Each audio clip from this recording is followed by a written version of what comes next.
Ever pondered over the unique challenges of managing an ESL classroom? Today's focus is on the complexities an ESL teacher faces daily. Envision a vibrant scene in Tokyo, Japan. Inside a busy educational establishment amid chaos and cheer dwells our protagonist for the day, Mr. Anderson.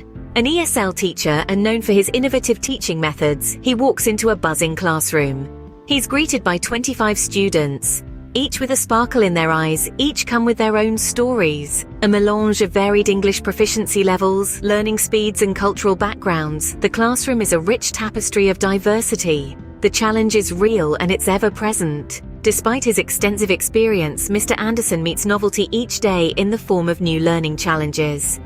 It's a testing ground, but he is well equipped. The students, while enthusiastic, come with varied abilities in English, different learning paces, and diverse cultural backgrounds.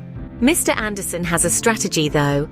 As always, he places importance on fostering an atmosphere of belonging and acceptance, ensuring that each young mind in his care feels acknowledged and comprehended. A strong advocate of inclusivity, he works tirelessly to create a platform where each student feels a sense of worth. His teaching methodology is unique yet effective. The commencement of his every class is marked by an engaging warm-up activity. It could range from a lively English vocabulary game, an intriguing puzzle. These activities serve a dual purpose. They shatter any initial awkwardness and also pave the way for an uplifting and positive ambience for the rest of the class. Next, he employs visual aids to assist in teaching. This unique strategy demonstrates the power of nonverbal communication, especially in an ESL classroom.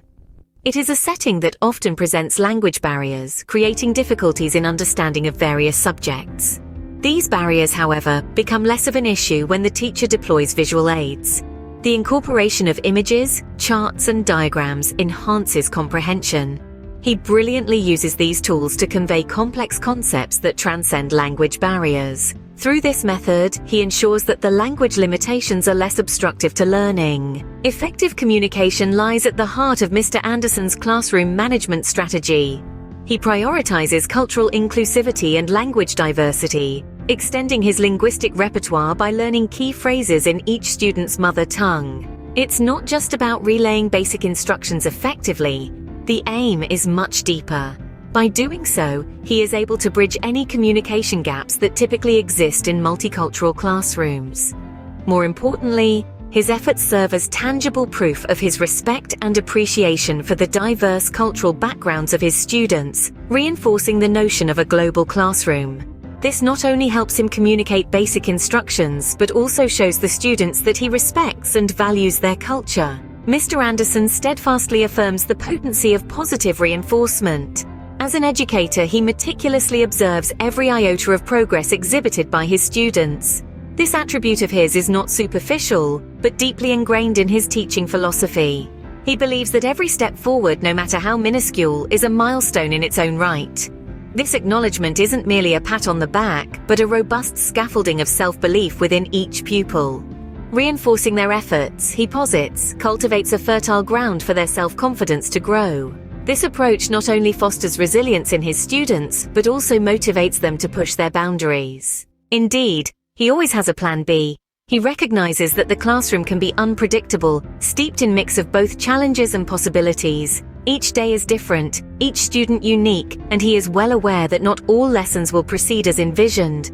There are moments when a topic might seem too intricate, or the students might be grappling with personal issues, hampering their receptiveness to learning. These circumstances are inevitable, but what sets him apart is his adaptability. Rather than sticking stubbornly to the original plan, he swiftly transitions to an alternative activity or topic. He ensures he has a cache of backup lessons to keep the class engaged, to encourage learning even in the face of unexpected hurdles. This ability to pivot and adjust to the circumstances guarantees that each class he conducts is a fruitful endeavor. As such, he ensures that every class is productive. Now, let's recap the main points discussed today. The first point is establishing and that feels inclusive and welcoming in an ESL classroom. It's not just about making the class feel comfortable, it's about making it a place where everyone is encouraged to participate and contribute. To achieve this, you can employ warm-up activities that are fun, interactive, and engaging. Our second point focuses on visual aids. They are not just tools, but powerful mediums to overcome language barriers and assist understanding. Utilizing images, videos, or even diagrams can make complex concepts simpler, making learning a more enjoyable experience for the students. Thirdly, we approach the concept of effective communication. Being able to communicate well with your students is not just about speaking English. It involves learning and using a few words from the students' native languages. Such gestures show your willingness to understand their culture and build rapport, thereby promoting better communication. The fourth point is about positive reinforcement. It's not just a fancy term, but a fundamental teaching strategy. Implementing it properly can boost the students' confidence and also act as a motivational tool for them to learn and grow. Lastly, flexibility is key. If a lesson isn't proceeding as per your plan, be ready to switch gears. Being prepared with a backup plan ensures that every class is a learning opportunity, a productive session for the students. Remember, managing an ESL classroom doesn't have to be a daunting task. With the right strategies and a bit of patience, it can be a rewarding and fulfilling experience. Just ask Mr. Anderson.